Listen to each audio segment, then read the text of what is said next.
परम पूज्य देवाधिदेव 1008 श्री शांतिनाथ भगवान की जय। 24 तीर्थंकर भगवान की जय।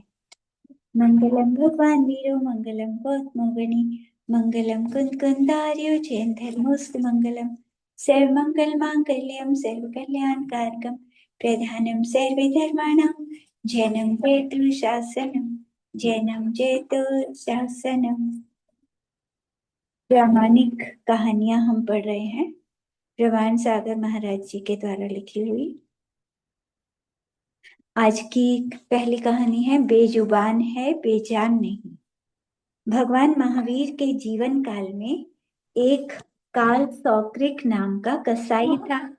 वह प्रतिदिन 500 भैंसों का वध करता था।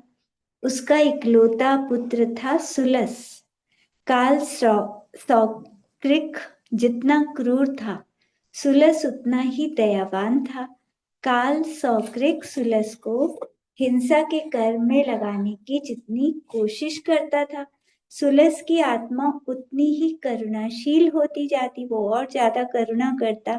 जब काल सौक्रिक मर गया, तब परिजन सुलस से बोले कि कुल धर्म की रक्षा के लिए तुझे आज तलवार चलानी ही पड़ेगी, नहीं तो तेरे पिता की आत्मा को शांति नहीं मिलेगी।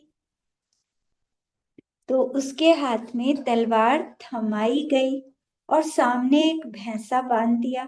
सुलस ने तलवार हाथ में ली और भैंसे की आंखों में देखा तो वो कातर दृष्टि से दया की भीख मांग रहा था। सुलस ने अपने परिवार वालों से कहा, यदि अपने पिता की आत्मा की शांति के लिए कुल धर्म निभाना जरूरी है तो मैं भैंसे की जगह अपने पैरों पर तलवार चला देता हूँ। ये सुनकर परिजनों ने लपक कर सुलस के हाथ से तलवार को छीन लिया। वह सुलस को डांटते हुए बोले, ये क्या कर रहे हो? अगर थोड़ी सी भी चूक हो जाती तो जीवन भर के लिए अपंग हो जाते। सुलस ने कहा, मुझ में और इस भैंसे में कोई अंतर नहीं है। अंतर सिर्फ इतना है कि हम तो अपने वचनों से अपनी पीड़ा प्रकट कर सकते हैं, पर ये बेजुबान है, अपनी पीड़ा को बता नहीं सकते। ये बेजुबान है पर बेजान नहीं है। मैं हिंसा के किसी भी कार्य में अपनी सहभागिता नहीं दूंगा। तो सुलस की ये बात सुनकर सबकी आंखें खुल गई। तो सब समझ गए कि जीवों को नहीं मारना चाहिए, मतलब दूसरे की पीड़ा को अपनी पीड़ा जैसा अनुभव करना चाहिए। हमें जीव दया करनी चाहिए। जैसे हमें दर्द होता है ऐसे दूसरों को भी दर्द होता है। ये जानवर बेचारे बोल नहीं सकते, तो ऐसा तो नहीं है कि उन्हें दर्द नहीं होता। तो हमें सबका ध्यान रखना चाहिए। छोटे छोटे चींटी मक्खी मच्छर किसी को भी नहीं मारना चाहिए। ये पेड़ पौधे ये भी बोल नहीं सकते, इनको भी तो दर्द होता है। इनको भी क्यों फालतू में कटवाना या कुछ भी करना। तो ऐसा हिंसा वाला कार्य बिल्कुल भी नहीं करना चाहिए। अगली कहानी है चूहे ने खोली पोल। एक बहुत अमीर सेठ जी के 3 बेटे थे। तीनों बेटे दिखने में बहुत सुंदर थे, लेकिन जुबान से तोतले थे। जब उनकी शादी की बात आई तो सेठ अपने जैसे किसी अमीर सेठ की बेटियों से ही अपने बेटों की शादी करवाना चाहता था, लेकिन तोतले होने के कारण उनके संबंध कहीं भी नहीं हो रहे थे। एक दिन बेटों को देखने के लिए किसी बड़े सेठ का संदेश आया। सेठ जी ने बेटों से कहा, तुम्हारी शादी के लिए कुछ लोग तुम्हें देखने आ रहे हैं। तुम लोग कुछ भी बोलना मत, नहीं तो शादी नहीं होगी।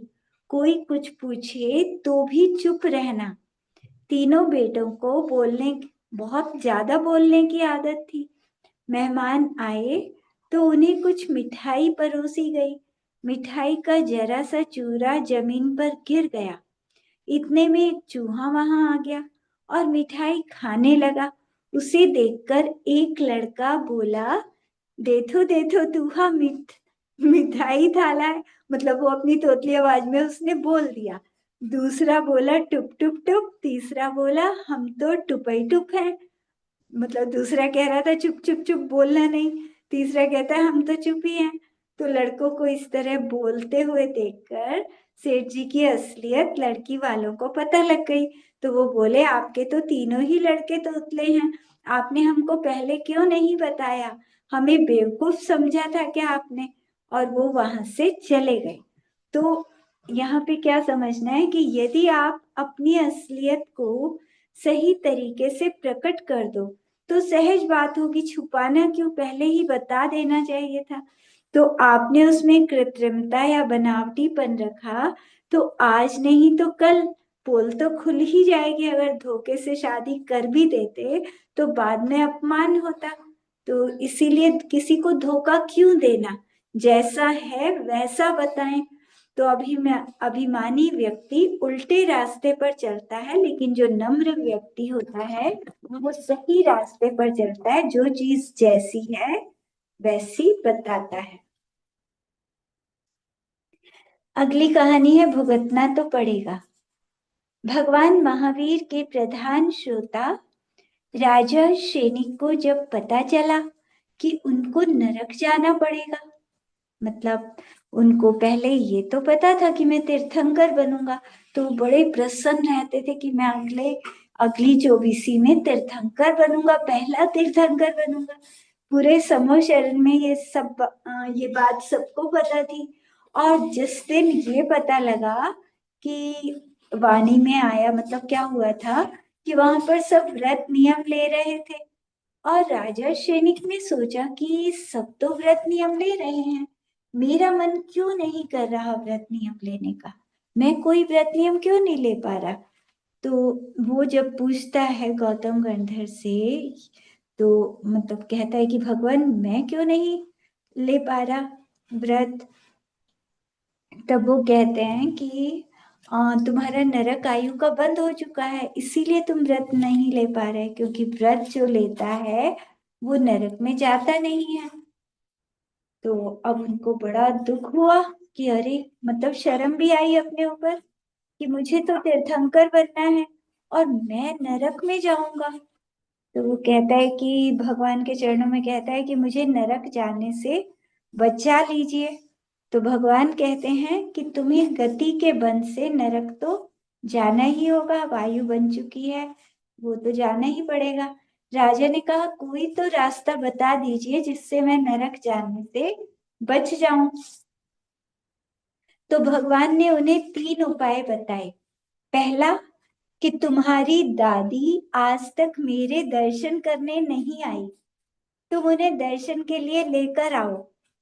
दूसरा, काल सौक्रिक नाम का एक कसाई है जो रोज 500 भैंसों को मारता है, एक दिन के लिए उसका मारना रुकवा दो, भैंसों को मारना। तीसरा, जिन दत्त श्रेष्ठी के यहाँ देवदत्ता नाम की एक दासी है, उसने जीवन में कभी भी दान नहीं दिया, उसके हाथ से दान करा दो। अगर तुमने इन तीन काम में से एक भी काम कर लिया तो तुम नरक जाने से बच जाओगे। तो सबसे पहले राजा ने सोचा कि अपनी दादी को ही लाता हूँ। तो दादी से साक्षात भगवान के दर्शन करने के लिए चलने को कहा। दादी ने मना कर दिया। सैनिक ने दादी को घुमाने के बहाने कि चलो मैं तुम्हें घुमाता हूँ, मेरे साथ घूमने चलो आज, तो रथ में बिठाया। लेकिन जाते जाते जैसे ही दादी को ये पता लगा कि ये रथ तो भगवान के समो शरण की तरफ जा रहा है, तो उन्होंने तुरंत, वो चरखे पर काटती थी ना कपड़ा, तो तकुआ निकाला और अपनी दोनों आंखें फोड़ ली कि मुझे कैसे दिखा देगा भगवान को, मुझे नहीं करना उसका दर्शन। तो अब भव्य जो जीव होते हैं ना, पापी, बहुत ज्यादा पापी, तो फिर वो ऐसे कार्य कर ही नहीं सकते। तो उसकी दादी ने आंखें फोड़ ली लेकिन भगवान के दर्शन करने को तैयार नहीं हुई। राजा ने अपना माथा पकड़ लिया कि बिल्कुल ही, मतलब कि ये क्या हो गया, मतलब दर्शन करने भी नहीं जा सकती थी दादी। फिर काल सौक्रिक के पास गया, कसाई के पास, और उसे कहा कि एक दिन के लिए तुम हिंसा मत करो, एक दिन का त्याग कर दो। उसने मना कर दिया बिल्कुल। राजा ने उसे लालच दिया कि मैं तुम्हें इतना धन दूंगा, फिर भी वो नहीं माना। तो राजा ने उसे जेल में डाल दिया, जेल में बंद कर दिया कि अब कैसे मारेगा। लेकिन उसने जेल में क्या किया, क्योंकि वो रोज करता था ना ऐसे, तो उसको जेल में अपने शरीर से मैल उतारा।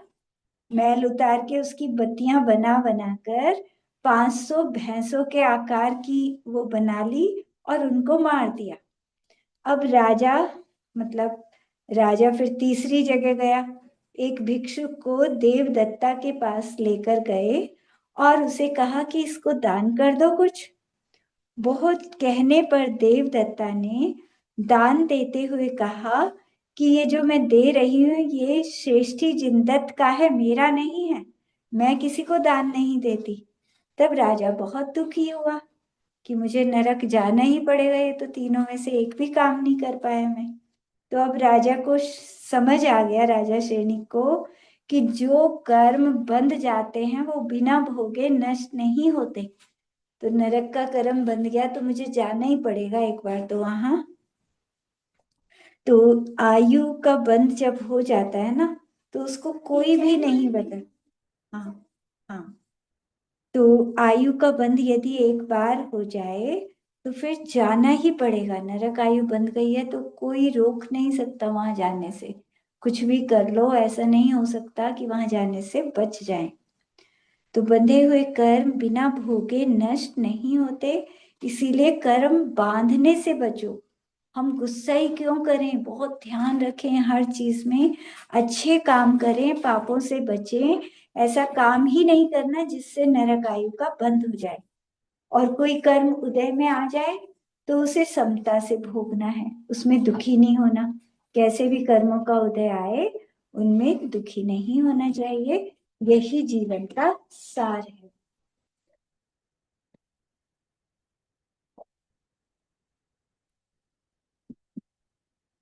अगली कहानी है अकड़ू सांड। एक कस्बे में एक बड़ा हट्टा कट्टा सांड रहता था। वो इधर उधर घूमता रहता था और बड़ा उपद्रव मचाता था। उसी रास्ते से बैलगाड़ियां भी आती जाती रहती थी। वह सांड बैलों का बहुत मजाक उड़ाता था। कहता था कि हम एक ही जाति के हैं। बैलों से कहता था कि फिर भी तुम गाड़ी में जुटे हो,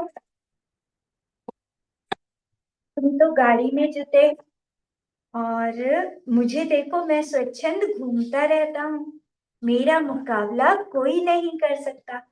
तुम हो कि बैल, बैल के बैल ही रहे, तुम किसी काम के नहीं हो। तो वो सांड बड़ा अकड़ कर चलता था, जहां जाता समझ लो काल ही आ जाता था। लोग सांड के उस व्यवहार से बहुत दुखी हो गए और उस सांड की नगर पालिका में शिकायत कर दी। एक दिन नगर पालिका के लोगों ने उसको पकड़ लिया, उसे नाक लगा दी और नगर पालिका की कचरा ढोने वाली गाड़ी में जोत दिया उसको, नाक में छेद करके बांध के। तो जो जो कल तक अकड़ कर चल रहा था, बहुत ज्यादा घमंड में रहता था, आज उसको कचरा ढोने वाली गाड़ी में जुटना पड़ा। फिर भी उसकी अकड़ कम नहीं हुई। सामने से आती हुई एक बैलगाड़ी को देखकर बोला, तुम दो जने और इतना सा वजन, मुझे देखो, मैं अकेला तुम दोनों से दुगना वजन उठा रहा हूँ। तो मतलब अभी भी घमंड उसका खत्म नहीं हुआ।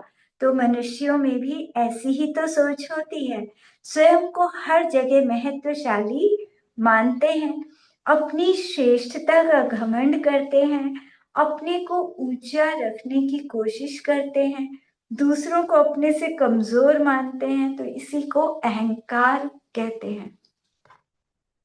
तो ऐसा अहंकार नहीं करना चाहिए, क्योंकि घमंड करने से नरक गति में गमन होता है।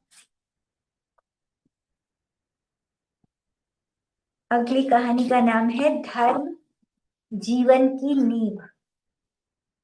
एक जिज्ञासु सेठ ने किसी संत के चरणों में जाकर प्रणाम किया। उसने संत से पूछा, गुरुदेव, जीवन के निर्वाह के लिए धन की और स्वास्थ्य की उपयोगिता तो दिखाई पड़ती है, हमारे संबंध भी हमारे काम आते हैं, पर धर्म का हमें कोई उपयोग नहीं दिखता। फिर भी क्या कारण है कि आप संत जो होते हैं सबसे अधिक धर्म की दुहाई देते हैं कि धर्म करो, धर्म करो। आप बताएं तो कि जब धर्म का हमें कोई फायदा नहीं दिखता तो हम धर्म क्यों करें? तो संत मुस्कुराते हैं और सामने खड़ी एक हवेली की तरफ इशारा करके पूछते हैं, वो हवेली तुम्हें दिख रही है? सेठ कहते हैं हाँ। संत कहते हैं, तुम सारी हवेली को देख पा रहे हो? सेठ बोला हाँ, मैं पूरी हवेली देख रहा हूँ। संत ने फिर पूछा, तुम जितना देख रहे हो हवेली उतनी ही है, तो ये बताओ इसकी नींव कहाँ है? सेठ बोला, नींव नींव तो दिख ही नहीं रही। उन्होंने फिर पूछा, जिस हवेली की नींव ना हो तो क्या वो टिकेगी? सेठ बोला, नहीं गुरुदेव, बात समझ में आ गई, नींव के बिना हवेली नहीं टिकेगी। तो ऐसे मतलब संत ने समझाया कि जो स्थान हवेली की स्थिरता के लिए नींव का है वही जीवन की स्थिरता के लिए धर्म का है। अगर धर्म जीवन में नहीं होगा तो छोटी छोटी बातों पर आकुलता हो जाती है, परेशान हो जाते हैं। और धर्म जिसके जीवन में होता है तो बड़ी बड़ी परेशानियां भी आए तब भी वो परेशान नहीं होता, समता रखता है। तो हवेली या मकान के हर एक कक्ष का उपयोग दिखता है, लेकिन नींव का सीधा कोई उपयोग नहीं दिखाई देता। नींव के अभाव में वो टिक नहीं पाती। मतलब वो हवेली नींव नहीं होगी तो कैसे टिकेगी? इसी तरह धर्म चाहे सामने ना दिखे कुछ, लेकिन जीवन में जो शांति रहती है वो धर्म से ही रहती है। पाप का क्षय और पुण्य का बंध ये धर्म से ही होता है, इसीलिए धर्म अवश्य करना चाहिए। आप तो हो गया। अगली कहानी है ज्ञान की कुल्हाड़ी। एक लकड़हारा था, उसे रोजगार की जरूरत थी। वह एक सेठ के पास गया और काम देने की प्रार्थना की। सेठ ने उसे पेड़ काटने का काम दे दिया। सेठ ने उसे हर पेड़ के 20 रुपए देने की बात कही।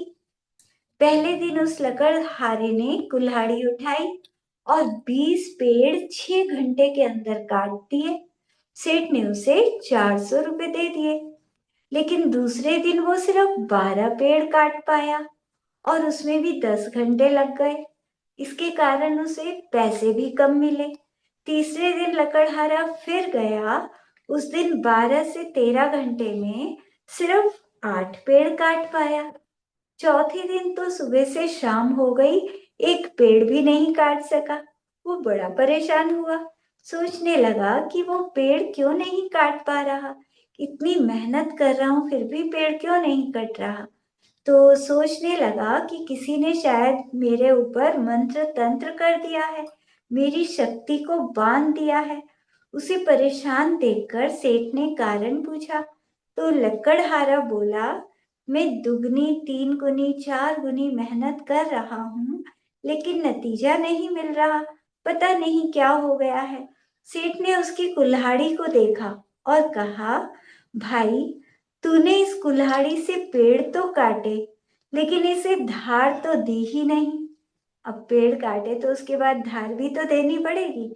जब तक कुल्हाड़ी को धार नहीं दोगे तो पेड़ कटेगा कैसे? तो उपयोग करते करते वो घिस जाती है ना। तो पहले दिन उपयोग कर ली तो वो घिसी, तो उसको धार देने की जरूरत थी। तो तुम्हें कुल्हाड़ी को धार देना जरूरी है। तो उसको समझ में आया फिर सब बात। तो इसी तरह हमें क्या करना है, हमें कर्मों के पेड़ काटने हैं। तो कर्मों के पेड़ों को काटने के लिए अपने ज्ञान की कुल्हाड़ी को तत्व के अभ्यास की धार देते रहना होगा। तो ज्ञान की कुल्हाड़ी को बार बार रोज पढ़ें, रोज पढ़ें, रोज ज्ञान प्राप्त करें, तभी तो जाकर हम इन कर्मों को नष्ट कर पाएंगे, तभी हमारे कर्म नष्ट होंगे। अपनी चेतना और धारणा को सही दिशा देना ही तत्व का अभ्यास है। अगली कहानी है, कोई देख रहा है। एक बार गुरुकुल में गुरुजी चिंतित बैठे थे। शिष्यों ने उनसे उनकी चिंता का कारण पूछा। गुरुजी बोले, मेरे पास बेटी के विवाह के लिए पर्याप्त धन नहीं है। उनके कुछ धनी शिष्यों ने कहा कि वो बड़े आराम से धन का प्रबंध कर सकते हैं, लेकिन गुरुजी ने अपनी प्रतिष्ठा को ध्यान में रखते हुए धन लेने से मना कर दिया। सभी शिष्यों के जोर देने पर उन्होंने उनसे अपने घर से धन लाने को कहा और कहा कि मेरी एक शर्त है कि तुम्हें धन लेते हुए कोई देख ना पाए, तभी मैं वो धन स्वीकार करूंगा। अगले दिन शिष्यों ने उनके आगे धन का ढेर लगा दिया, लेकिन उनमें से एक शिष्य खाली हाथ आया। वो नगर सेठ का बेटा था। उसे इस तरह निराश खड़ा देख गुरुजी ने पूछा, बेटा, क्या तुम्हें कुछ भी लाने का मौका नहीं मिला? नगर सेठ का पुत्र क्षमा मांगकर बोला, गुरुजी, आसपास किसी को ना पाकर जब भी मैंने कुछ उठाना चाहा तो आपकी शर्त याद आ गई, कोई देखे ना देखे, पर मैं स्वयं को धन उठाते हुए तो देख रहा था ना, इसीलिए मैं आपकी शर्त पूरी नहीं कर पाया, मैं खुद को तो देख रहा था। तो गुरुजी ने उसे हृदय से लगाया और बोले, मुझे धन की कोई आवश्यकता नहीं, मैं तो केवल परीक्षा ले रहा था और तुम परीक्षा में पास हो गए, बाकी सबकी शिक्षा अभी अधूरी है। तो इस कहानी से क्या शिक्षा मिली कि बुरे कर्म जैसे करते हैं कि कोई नहीं देख रहा, चलो गलत कार्य कर लो, तो हमारा आत्मा अंदर बैठा है, वो तो देख रहा है ना, कर्म तो हमें बंधेंगे ना, तो उस अंतस का ध्यान रहे तो बुरे कर्म हम करेंगे ही नहीं। हमें बाकी चीजों के बारे में बाद में, लेकिन अपनी अंतरात्मा के विषय में पहले सोचना चाहिए। तो आत्मा का ध्यान रखना चाहिए कि आत्मा को अगर हमने गलत काम किया तो उसका फल किसे मिलेगा? फल तो आत्मा को भोगना पड़ेगा, तो ऐसा गलत काम क्यों करना। अगली कहानी है, असली आंख। एक भिखारी एक सेठ जी के पास गया और उनसे बोला, सेठ जी, खाने को कुछ दे दो। सेठ जी बड़े कंजूस थे। आज तक उन्होंने किसी को 5 पैसे भी नहीं दिए थे। सेठ जी बोले, कुछ नहीं है, आगे बढ़ो। भिखारी भी जिद्दी था। उसने ठान लिया था कि आज तो इनसे कुछ लेकर ही जाऊंगा। भिखारी बोला, सेठ जी, मैं आगे नहीं जाऊंगा, 3 दिन से भूखा हूं, आप ही कुछ दे दीजिए। तब सेठ जी ने कहा, मैं तुझे एक शर्त पर ही कुछ दूंगा। भिखारी ने पूछा, बताइए क्या शर्त है। सेठ जी बोले, मेरी दोनों आंखों में से एक तो असली है, एक नकली है। तू अगर ये बता देगा कि कौन सी आंख असली है, तब मैं तुझे कुछ दूंगा। भिखारी ने सेठ जी को देखा और कहा, आपकी दाईं आंख नकली है। भिखारी की बात बिल्कुल ठीक थी। सेठ जी ने कहा, इस दुनिया में पहली बार किसी ने सही पहचाना कि मेरी कौन सी आंख नकली है और कौन सी असली। पर तू ये तो बता, तुझे कैसे पता लगा कि मेरी दाईं आंख नकली है? भिखारी बोला, सेठ जी, आपकी दाईं आंख में एक दो बूंद पानी दिख रहा था, तो मैंने पहचान लिया कि आप जैसे कंजूस और संवेदना शून्य व्यक्ति की नकली आंख में ही पानी आ सकता है, असली आंख में तो पानी आ नहीं सकता। तो मतलब उनके अंदर कोई दया का भाव नहीं था ना। तो इस तरह की संवेदनहीनता होना, उससे भी कोई फायदा नहीं। तो हमें अपने कष्टों के प्रति सहनशील, कि अपने ऊपर कोई कष्ट आ जाए तो हमें उसको शांति से सहना चाहिए, दूसरों के ऊपर कोई कष्ट आए तो उसे करुणा भाव से दूर करना चाहिए। तो संवेदना से ही मनुष्य की पहचान होती है। अगली कहानी है ढोल तो बजाओ। एक बार चोरों के एक दल ने एक नट का खेल देखा। उसमें वो रस्सी के ऊपर चल रहा था नट। उसे देखकर चोरों ने सोचा ये नट चोरी करने में बहुत मददगार साबित हो सकता है। रस्सी पर चल रहा है तो ये हमारी सहायता कर सकता है चोरी में। तो इसे अपने दल में शामिल कर लेना चाहिए। चोरों ने नट से कहा कि हमारे दल में शामिल हो जाओ। हम रस्सी फेंकेंगे और तुम उस पर चढ़कर घर में घुस जाना। जिस घर में भी हम कहेंगे तो उन घरों के दरवाजे खोल देना अंदर जाकर। चोरी में जो भी मिलेगा उसमें से हम तुम्हें तुम्हारा हिस्सा दे देंगे। लालच में आकर नट ने उनकी बात को स्वीकार कर लिया। एक दिन चोर एक सेठ की हवेली में चोरी करने पहुंचे। चोरों ने रस्सी फेंकी और नट से कहा कि इस रस्सी पर चढ़कर जाओ अंदर। नट बोला, अरे पहले ढोल तो बजाओ। मुझे ढोल की आवाज सुने बिना रस्सी पर चढ़ने की आदत नहीं है। तो चोरों ने अपना सिर पीट लिया क्योंकि ढोल बजा दिए तो फिर तो उठ ही जाएंगे सब, चोरी कैसे करेंगे वो। तो चोरों ने अपना सिर पीट लिया। नट के अंदर ढोल की थाप पर ही रस्सी पर चढ़ने के संस्कार पड़े हुए थे। हमेशा जब ढोल बजता था तभी वो रस्सी पर चढ़ता था। तो चोरों के दल में चाहे वो शामिल हो गया लेकिन उसके संस्कार नहीं छूटे। तो जिसके जो संस्कार पड़े होते हैं वो आसानी से छूटते नहीं है, उसी तरह की आदतें रहती हैं। इसी तरह हमारे अंदर पिछले जन्मों के कई जन्मों के बुरे संस्कार पड़े हुए हैं। मतलब छोटा सा बच्चा होता है, बच्चों को हम देखें तो कोई बच्चा तो बिल्कुल सीधा है, पैदा होते ही उसको देखे तो बिल्कुल सीधा है, सरल है। और कोई बच्चा बचपन से ही बहुत तेज है, छोटा सा ही बहुत तेज होता है। तो ये पिछले जन्म का संस्कार होता है। पिछले जन्म में जो जैसा हो, जिस गति से आता है उसी तरह का संस्कार रहता है। महाराज जी कह रहे थे अभी कि ये जो बच्चे हैं छोटे छोटे, ये सब दादा दादी तो थे पिछले जन्म के। पिछले जन्म के दादा दादी थे तो वहां जैसे रहते थे तो वही बच्चों में आदतें होती हैं, उसी तरह के नखरे दिखाना या कुछ करना। तो वो संस्कार उसी तरह से रहता है। कोई देव गति से जीव आया है तो वो कम भोजन करेगा, मतलब उसको खाने की आदत नहीं होती, बहुत कम खाएगा या बहुत मुश्किल से खाएगा। और मनुष्य गति या तिर्यंच गति का या नरक गति का कोई जीव है बहुत जल्दी जल्दी खा लेगा, वो तो उसको तो खाने की आदत है ना। देवगति का जीव तो अमृत गले में आता है तो भोजन की तो उसे आदत नहीं है। तो उसको यहाँ पर मतलब कुछ बच्चे होते हैं कि उनको बड़ी मुश्किल से खिलाना पिलाना पड़ता है और कोई बच्चे एकदम खा लेते हैं। और नरक गति से जैसे कोई जीव आए बहुत क्रोधी होता है, वो बहुत ज्यादा लड़ाई झगड़े करने वाला। तो इस तरह से ये पिछले जन्म के संस्कार होते हैं बच्चों पर, फिर यहाँ पर धीरे धीरे जो सीखते हैं उसी तरह से हो जाता है वो बच्चा।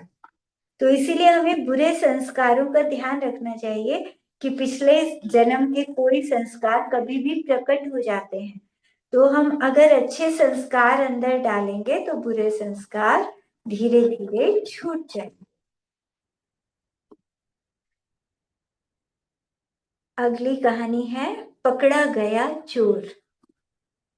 एक बहुत अमीर आदमी था जो बहुत ही कंजूस था। प्रायः वह उपवास करता रहता। कभी तो वो कहता कि मेरा अष्टमी का उपवास है, कभी कहता चौदस का उपवास है, कभी पंचमी का तो कभी एकादशी का उपवास। तो मैं चाहता हूं कि ये पुण्य लाभ आप ले ले, ऐसा कहकर वो पारणा अपने घर में नहीं करता था, किसी और के घर में करता था कि अपने पैसे बचे ताकि भोजन के। तो एक रोज उसके घर में चोरी हो गई। चोर को बहुत सारा सामान मिला। चोर ने सोचा, जीवन में पहली बार इतना सामान मिला है, कुछ पुण्य ही कर लो। तो उसने पूरे गांव को, मतलब भोजन पे बुलाया, पूरे गांव को भोजन कराया। सभी गांव के लोगों के साथ वो आदमी भी भोजन करने पहुंच गया। वो जैसे ही भोजन करने बैठा तो उसने पहला कोर मुंह में डाला। कोर मुंह से बाहर आ गया। दूसरी बार फिर मुंह में डाला, फिर बाहर आ गया। तीसरी बार भी जब वो बाहर आ गया तो वो उठकर खड़ा हो गया और जोर से चिल्लाया, पकड़ में आ गया। सभी ने पूछा, क्या पकड़ में आ गया? वो बोला, मेरे घर में जिसने चोरी की वो चोर यही है, इसी ने चोरी की।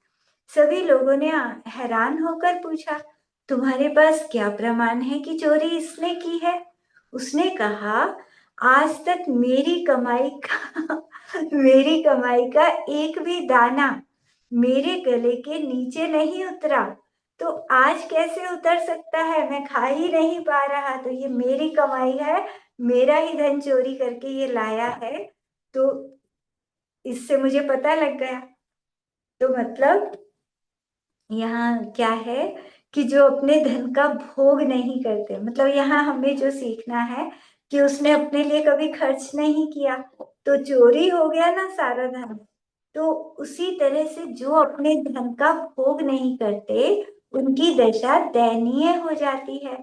तो धन अगर हमारे पास है तो खर्च तो करना चाहिए ना, दान भी देना चाहिए, अपने लिए खर्च भी करना चाहिए। अगर उसे खर्च ही नहीं करेंगे और सिर्फ रखे रहेंगे तो वो ऐसे ही या तो चोरी हो जाता है या मरने पर यही छूट जाता है, सब ऐसे ही रखा रह जाता है कि बच्चे उसे बर्बाद करें, कुछ भी करें। तो हमें जीते जी अपना धन दान अवश्य करना चाहिए। तो धन को केवल इकट्ठा ही नहीं करना, उसको उपयोग में लेना, और उपयोग पाप में नहीं अच्छे कार्यों में करना, तभी धन कमाना सार्थक है। अपने धन से धर्म करो और अपने जीवन को धन्य बनाने की कोशिश करो, तभी तुम्हारा जीवन सार्थक होगा। अगली कहानी है एक बूंद जहर। राजा चंद्रगुप्त मौर्य जैन थे, ये सबको पता ही होगा। तो इनकी चंद्रगुप्त मौर्य मौर्य साम्राज्य के संस्थापक थे। चाणक्य उनके गुरु व सलाहकार थे। उस समय दूसरे राजाओं का साम्राज्य हड़पने के लिए विष कन्याओं का उपयोग किया जाता था। उस समय में विष कन्याएं, तो ये विष कन्याएं बहुत ही सुंदर होती थी, लेकिन इनका शरीर इतना जहरीला होता था कि इनको छूने से ही व्यक्ति मृत्यु को प्राप्त हो जाता था। तो दुश्मन राजाओं को ये कन्याएं भेंट में दी जाती थी। चाणक्य चंद्रगुप्त के खाने में, अब चाणक्य क्या करते थे, वो चंद्रगुप्त के भोजन में रोज जहर की कुछ बूंदें मिला देते थे, जिससे उनके शरीर में जहर को सहने की सामर्थ्य आ जाए और उनके ऊपर विष कन्याओं के जहर का कोई प्रभाव ना पड़े। तो वो चाणक्य समझदार थे ना, तो पहले से ही अपने राजा को ऐसा कर दिया उन्होंने कि जहर का कोई असर ना हो। तो एक बार उनकी पत्नी संघमित्रा ने संयोग से चंद्रगुप्त के लिए बनाया गया एक जहर वाला लड्डू खा लिया। अब वो तो चंद्रगुप्त के लिए बनाता था चाणक्य, मतलब उसके लिए बनवाता था जहर मिला के, और उसको तो आदत पड़ गई थी। लेकिन गलती से उसकी पत्नी ने खा लिया, चंद्रगुप्त की पत्नी ने, और वो उस समय गर्भवती थी। तो इस जहर के कारण पेट में जो संतान थी उसके सिर पर एक बिंदु की आकृति बन गई, जिसके कारण, तो बिंदु की आकृति उस जहर के कारण बन गई, तो इसीलिए जब उसका जन्म हुआ तो उसका नाम बिंदुसार रखा गया। एक बूंद जहर उस अंदर जाने से मतलब थोड़ा सा जहर अंदर चला गया, तो उससे, हाँ मतलब बिंदुसार उसका नाम रखा। तो यहाँ क्या कह रहे हैं कि एक एक बूंद जहर खाने वाला व्यक्ति भी जहर पचाने में समर्थ हो जाता है। अगर रोज जहर खा रहे हैं तो ऐसी शक्ति आ जाती है कि जहर को भी पचा सकते हैं। तो इसी तरह छोटे छोटे कष्टों को अगर सहने का हम अभ्यास करें, जीवन में छोटी छोटी जो परेशानियां आए उनको अगर हम आराम से सहने का अभ्यास कर लें तो बड़े संकटों को भी सहने की शक्ति आ जाती है। ये बात सबको समझनी चाहिए कि अभ्यास करने से शक्ति बढ़ती है, तो हर चीज का अभ्यास करना चाहिए।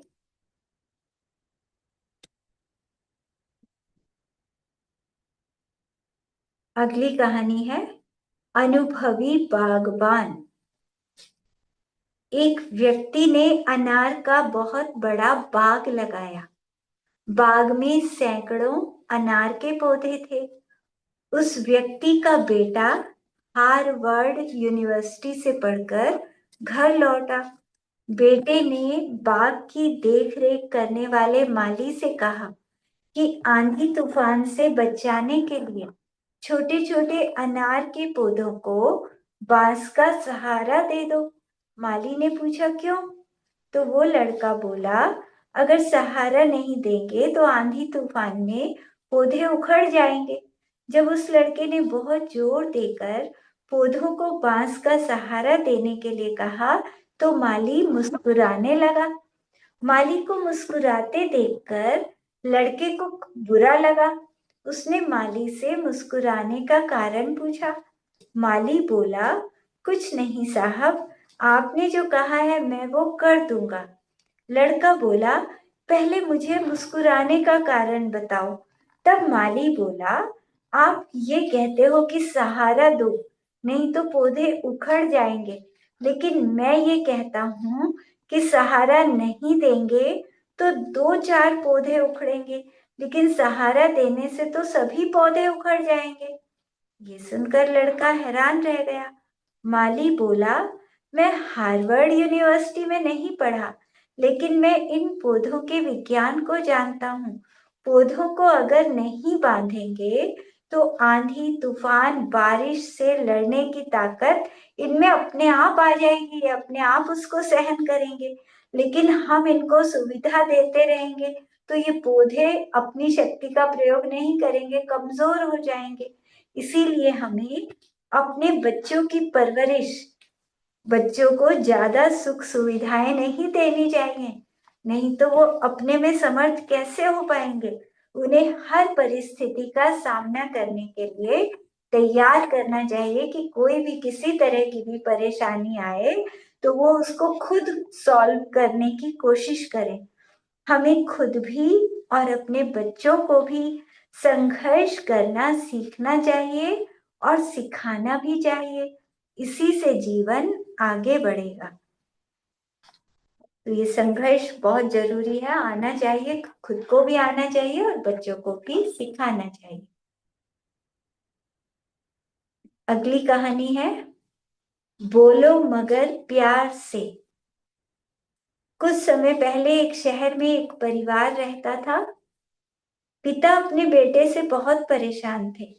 उन्हें लगता था कि उनका बेटा ना तो कोई काम करता, ना उनका कहना मानता, बल्कि पिता के अलावा गांव में सबकी राय उनके पुत्र के बारे में अलग थी। सबको तो वो बेटा बहुत ही गुणवान लगता था। एक दिन एक संत उस गांव में आए।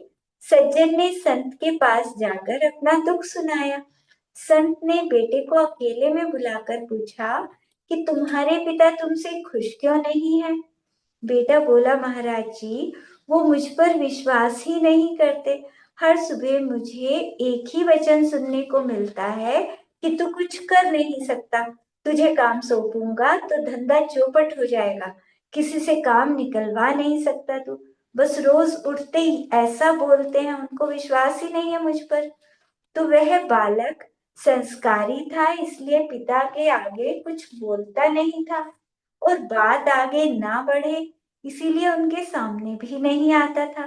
तो संत ने दोनों की बात सुनी, फिर सज्जन को बुलाकर कहा कि बेटे से ज्यादा तो तुम्हें जरूरत है अपने आप को बदलने की। तुम्हें अपने दृष्टिकोण में परिवर्तन लाना चाहिए, वचनों में सकारात्मक लानी होगी, नहीं तो तुम अपने बेटे को खो दोगे। आज से नियम बनाओ कि उसकी निंदा करने की जगह जब भी वो कोई अच्छा काम करे, छोटा सा काम भी अच्छा करे, तो उसकी प्रशंसा करो, उसकी निंदा मत करो। तो 6 महीने के बाद वो संत महाराज से भेंट करने के लिए पहुंचे और बताया, महाराज, मेरे अंदर सकारात्मक आने से अब मैं उसकी निंदा नहीं करता था और उसकी प्रशंसा करता था। तो मेरे बेटे ने व्यापार में रुचि लेनी शुरू कर दी है, कारोबार कई गुना बढ़ा दिया है। अब मैं बहुत खुश हूँ। तो यहाँ क्या सीखना है कि हम किसी से भी बोलें तो अच्छे शब्दों का उपयोग करें, सबसे अच्छा बोलें। किसी से थोड़ी गलती हो जाए तो ऐसा नहीं कि उसकी बुराई करते रहें, तो उसे सही करने का तरीका बताएं कि गलती को कैसे ठीक करना है, और आगे बढ़ने के लिए उसे प्रोत्साहित करें। तो हमेशा बच्चों को तो प्रशंसा ही करनी चाहिए ताकि वो अच्छी तरह आगे बढ़ते रहें। मतलब पहले भी आया था ना कि बुराई करते रहते हैं तो फिर वो बुरा ही बन जाता है। एक कहानी में आया था ना कि अब मैं बुरा ही बनकर दिखाऊंगा, कल पढ़ी थी शायद कहानी। तो इसीलिए हमें बच्चों के साथ बहुत ध्यान से बोलना चाहिए, बच्चे की प्रशंसा करनी चाहिए, प्यार से बोलना चाहिए, हमेशा अच्छा बोलना चाहिए। बाकी कल पढ़ेंगे। जवानी के ज्ञान ते सुझे लोकालोक, सोवानी मस्तक चढ़ो सदा देतो धोक। हे जिनवानी भारती तो ही जपू दिन रैन, जो तेरी शरणा गहे सो पावे सुख चैन।